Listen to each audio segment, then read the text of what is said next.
విభూది ఒక పవిత్రమైన భస్మం. విభూది నేటి వాడుక రూపం. విభూది, విభూతి అని కూడా అంటారు. కావ్యాలలో మాత్రం విభూతి అనే రూపమే ఉంది. విభూతిర్భూతిరైశ్వర్యం అంటారు. ఇది ఆధ్యాత్మిక ప్రాముఖ్యత కలిగి ఉంది. దీనిని శివారాధనలు, ముఖ్యంగా నుదుటిపై త్రిపుండ్రంగా ధరిస్తారు. దీనిని నుదుటిపై ధరించడం హిందూ మతంలో ఒక ముఖ్యమైన ఆచారంగా పరిగణించబడుతుంది. ఇది వైరాగ్యానికి, పవిత్రతకు చిహ్నం. అలాగే పాపాలను నాశనం చేస్తుందని భక్తులు విశ్వసిస్తారు. సాధారణంగా ఆవు పేడ లేదా హోమాల్లో దహించిన వస్తువుల నుండి దీన్ని తయారు చేస్తారు. పరమశివుడికి విభూది అంటే చాలా ఇష్టం. దీన్నే భస్మం అని కూడా అంటారు. భస్మం మన పాపాలను ప్రక్షాళన చేస్తుందని నమ్ముతారు. హోమంలో భగవంతునికి సమర్పించిన గంధపు చెక్కలు, నెయ్యి, ఇతర ఔషధాల నుంచి భస్మం తయారవుతుంది. దీన్ని ధరిస్తే జనన మరణ పరిధుల నుంచి బయటపడతామని, అహంకారం అంతమవుతుందని నమ్ముతారు. విభూది ఐశ్వర్యాన్ని ప్రసాదిస్తుందని పండితులు చెబుతున్నారు. విభూదిని ధరించడం వల్ల ఆరోగ్య సమస్యలు కూడా దూరమవుతాయని భక్తుల ప్రగాఢ విశ్వాసం. శివభక్తులు నుదుటిపై 3 సమాంతర రేఖలుగా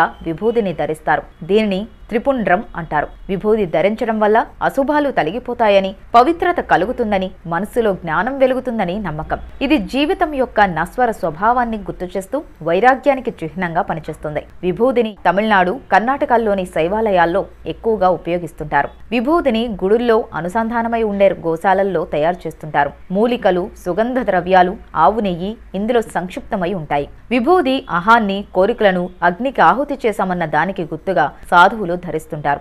అందులోని ఔషధ గుణాలు శరీరానికి చాలా మంచిది.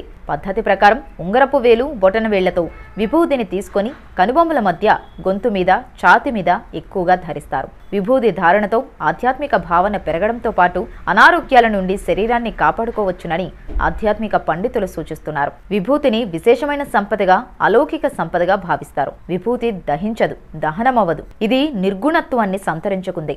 నుదుటిపై పెట్టుకోవడం కూడా ఎడమ వైపు నుండి కుడివైపుకు విభూతి రేఖలు తీర్చిదిద్దాలి. విభూతి ధరించినప్పుడు నుదుటిపై కనుబొమ్మలు దాటి ప్రక్కలకు గాని, కనుబొమ్మల క్రిందికి గాని ధరించకూడదు. విభూతి ధారణ దేవతా పూజ, జపము, యజ్ఞము, హోమము, శుభకార్యముల్లో ధరించడం ద్వారా శుభఫలితాలు లభిస్తాయి. విభూతి భస్మం, తిలకం కాని నొసట ధరించనిదే భగవంతుని తీర్థ ప్రసాదములు స్వీకరించకూడదు.